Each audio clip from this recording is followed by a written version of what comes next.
go into settings. The skateboard is 7-ply maple, glued and pressed for durability. It is equipped with a T-shaped undercarriage, which allows for pivoting and turning. The combination of these elements create a vehicle of infinite possibility.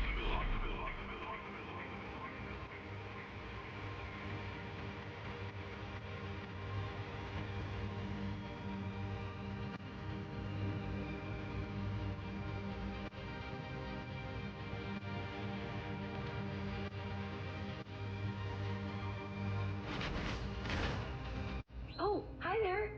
Oh, My name God, is Bee. I am an app designed to be your virtual guide. And you must be, wait a minute. Which one are you? Okay.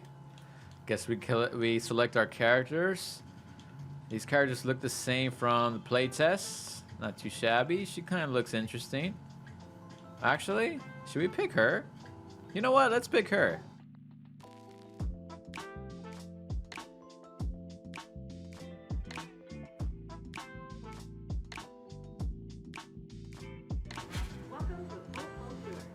Well, it looks like we're going to be doing the same tutorial as we did in the playtest, so we're going to go ahead and skip this, but this looks pretty crazy so far. The graphics wise. It looks nice. Hold up! The graphics are so much better than early access. Look at that. I'm talking about like the quality. I'm not really talking about the gringiness realistic. Even though it doesn't look bad, honestly. Like, it still looks a little bit like Fortnite, but it doesn't look as bad. There's a slight difference. Congratulations! Oh my goodness. You successfully graduated from the Isle of Grom and are ready to hit the streets of San Van. Oh yeah? With rails and ledges for days. What is this, a commercial, an infomercial? And the gnarliest transition terrain. Yo. San Van's faded skate glory is roaring back with the help of the city's new Resident Incentive Program, or RIP for short. RIP. As a new resident, you've been issued your very own RIP card. Okay. All access Nice. pass to everything that It's like the a city license. has on offer. From new tours hosted by San Van city councilors to exclusive rewards that'll help you get the most out of your life in the city, the Resident Incentive Program has something for everyone. The full pull tour continues at Blue Light Beach, so get out there and rip. Sick, sick, okay. Welcome to Blue Light Beach and the Hedgemont neighborhood of San Vansterdam. Okay, first things first. We'll take a little skate to Hedgemont's Extrovert Shop in Hardcore Plaza. I'll fill you in on how the Resident Incentive Program works along the way. Get ready to rip. The RIP initiative is all about reinvigorating the San Van skate scene and getting the locals and visitors hyped on the city. And all you need to do to take part is skate. Best way to get people hyped about skating is to just skate. So, as part of the RIP initiative, every neighborhood has set up challenges aimed at highlighting some of the best spots in the city.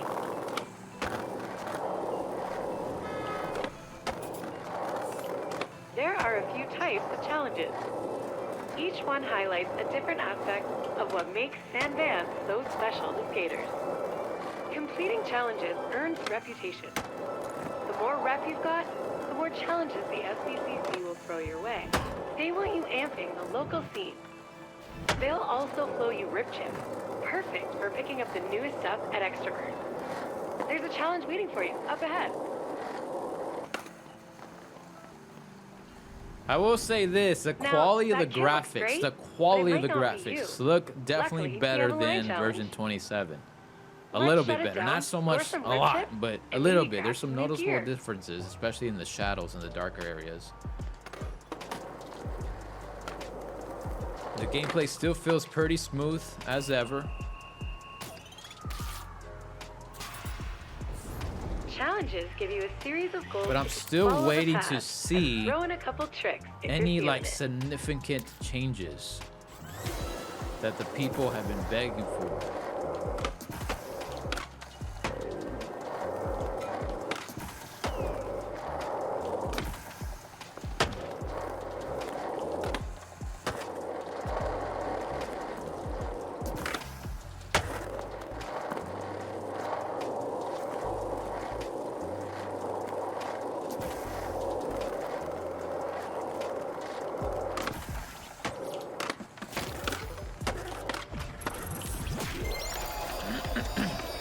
Terrific.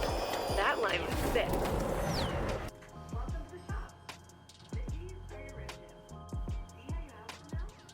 Well, there's still loot boxes in here.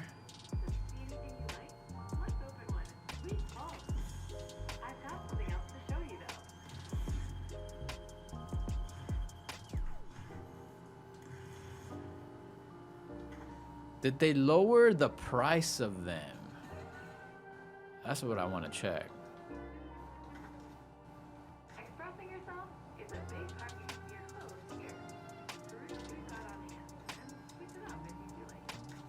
I'll wait until you're done to continue the tour. Okay, I can't see the items to purchase yet, but that's definitely something we'll check later in the video.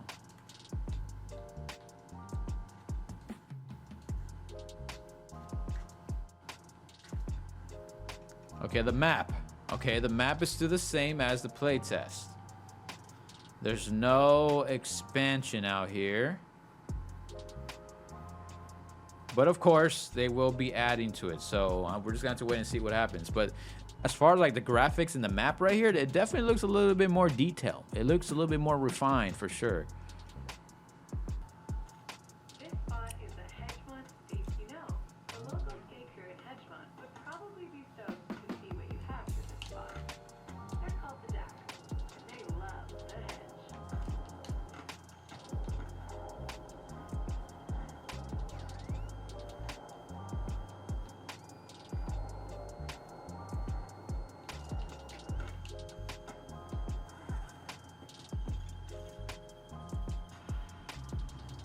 Let's show those Dax their on-the-spot challenges are all about doing a trick.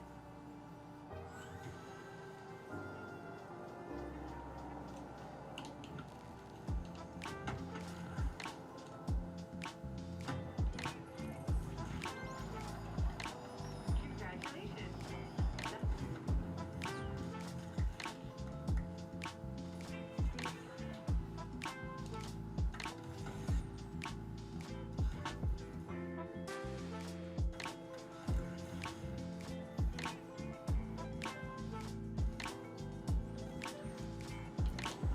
Another thing I did notice is on the bottom right corner, it still says early pre-alpha gameplay, right?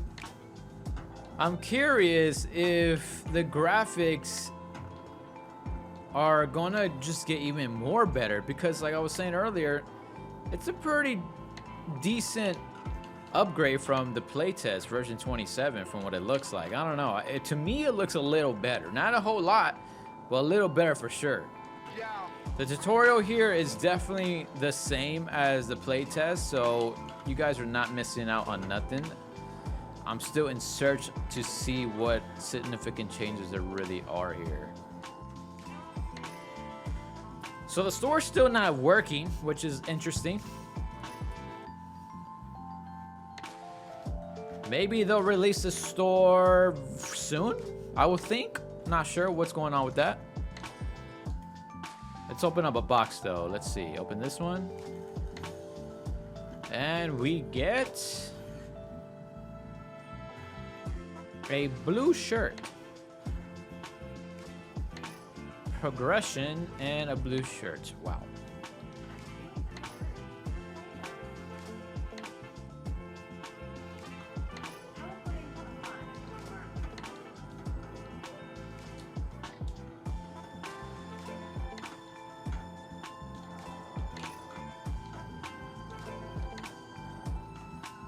Look at the water in this game. Like, look at that. This little puddle right here in this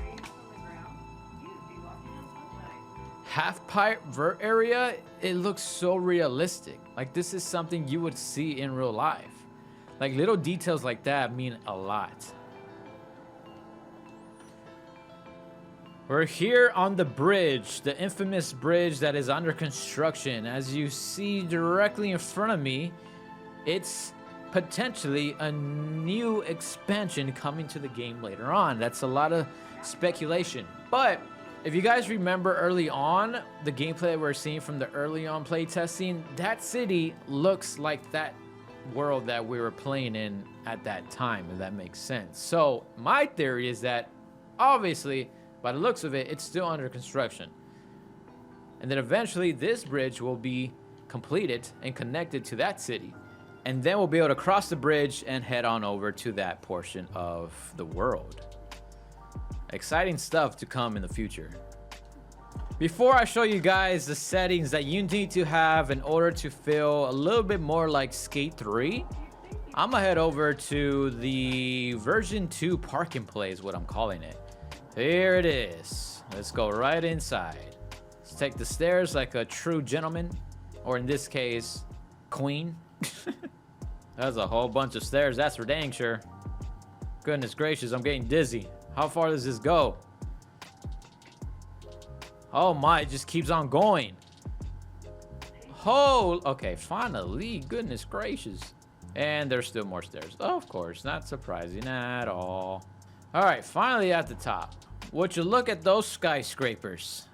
Now, let's go into settings. We're gonna come over here to the right by pressing X. We're gonna go into settings, and we're gonna start with general. All right, so a lot of these are gonna be really personal preference, so feel free to pause the screen if you like. Most of it is pretty default. The Flick It visualizer, I have it on for now just so I can see that I'm actually doing the tricks correctly, like in Skate 3, but I think I'm gonna turn that off really soon. Everything else is pretty default. Again, feel free to pause if you would like to copy this. Next, let's head over to gameplay, the most important part. So first up, controls. I have mine on classic, of course. Preferences, default stance is goofy. So I've always played goofy on Skate 3. So if you don't really know what to put it for you, I highly recommend you just put it on what you rode on Skate 3. If you're a regular, put it on regular. If you're a goofy, put it on goofy, because your pushing is going to get really confused if you don't do the same as you had in Skate 3. Flick It sensitivity. So this is going to be for the people that like competitive and like trick lining. If you are really good at doing tricks fast, or you just essentially want the responsive of your Flick It, controls to be fast, then make sure you guys have it all the way to 100%. Next is forward to medium push. I have this off. Forward to pump off. Back to brake off. Hold fakie stance. I have this on. So as you guys see where it says when rolling backwards, stay in a fakie stance until you push. For now, I have this on. I'm not sure if I really like it, but for right now, I do.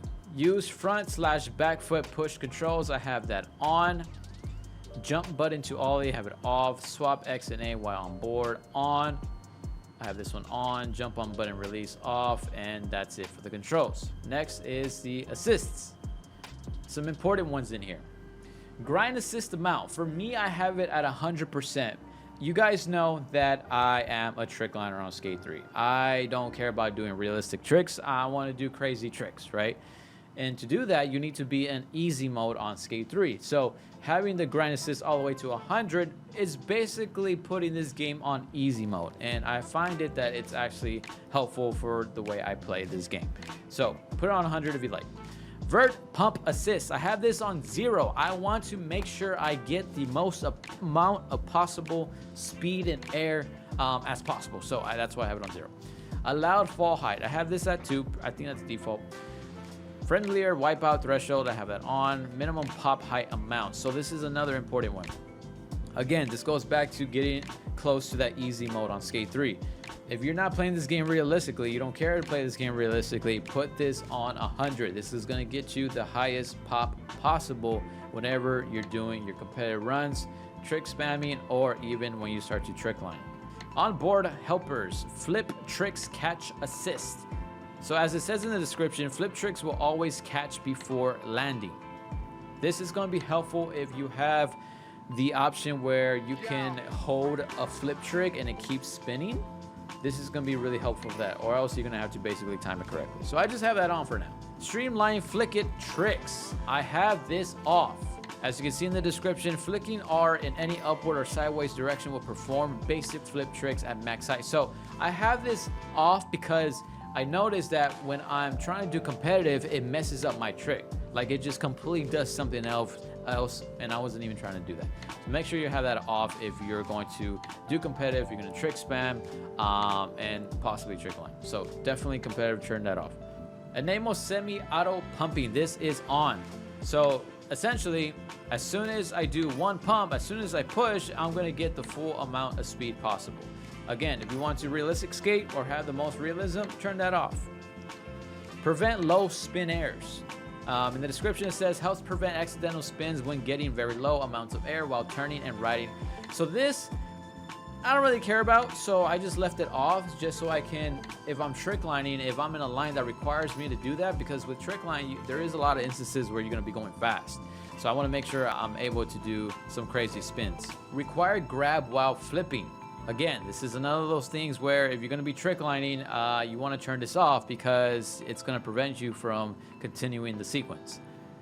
Auto curb pop, I just have it on. I don't really know. Auto curb pop and setup, again, I have this off. This is pretty much default. Auto caveman mount, I have that off for now. Off-board helpers, sprint to climb, off, on, and on. Next is going to be trick toggles. Held flip tricks. This is what I was talking about. When you do a flip trick and you hold it, it's going to keep spinning. So I kind of like it. I think it's going to help a lot with trick lining, getting you to the point where you can do a lot of complex lines. So I left it on to experiment with for now. Lay flips is on, slappies on, firecrackers on, wallies are off. So as you guys can see in the description, ollie when close to hitting an obstacle. For now, I'd like it off. I find it like it could mess me up in a way sometimes when I'm starting to get close to an obstacle. So for now, I just have it off. 1 foot ollies, I have this on, no comply on, quick ollie definitely off, sideways ollie control on, pre-spins I have it off. Again, I just want to be able to play the game as normal as Skate 3 as possible. I want to play it like Skate 3. I want it to feel like Skate 3 as much as possible. Therefore, I have that off. Roll-ins on, anti-pumping off. This is another really important one. The description for this says automatically anti-pump when quickly riding over humps so you stay on the ground instead of getting air. Again, trick lining, if you're going to be doing that or you just want air in general, turn this off because it's going to prevent you from gaining as much as air as possible. Next is camera. There's going to be a lot of personal preference here, so if you like to copy it, I would highly recommend just pause the video because all of this is just my personal preference. I kind of like the way it looks, especially with the field of views, but again, pause if you like to copy my settings as well. Last but not least is advanced camera. Again, more personal preference things. Feel free to pause and copy my settings if you like. Again, I'm just trying to get this as close to Skate 3 as possible, and or just whatever makes me feel comfortable playing the game. I don't know, you know? So that's what I got for advanced camera. For graphics, I haven't really messed with the graphics either. This is again kind of mostly default personal preference. Window mode, I have it on full screen, VSync off, brightness 50, dynamic resolution off. Again, if you guys want to copy these settings, feel free to copy them. I have a pretty good PC, so that's why I kept all this on high. I might actually put it on ultra just to see the differences in quality, to be honest, but for the sake of, you know, me recording at the same time, I'm just gonna leave that on high for now. Everything else you can go ahead and copy if you like. So if you're playing Skate 4 on a computer, but your computer is really slow, doesn't have, you know, all the bells and whistles, then I would definitely start with the lowest setting as possible and then work your way up so you don't lag. Audio, again, pretty default. The only thing I have down is the music volume. That's just because I am a content creator. I make content. I don't want to get copyright issues. So I have that as off. Or you can just put streamer mode on, whatever you prefer. I know we all hate V, but for now, I don't want to miss anything. So I'm going to just keep her comments on, and then eventually, probably within a week from now, I am going to just turn her off because I really don't care for V. If you're a very experienced skater from the Skate franchise, you're not really going to need a V for your whole career of Skate 4. So I do recommend to have it on for the first few days, but after that, just turn that hoe off. Last but not least, accessibility. Again, this is just honestly default and self-preference. Feel free to copy if you like.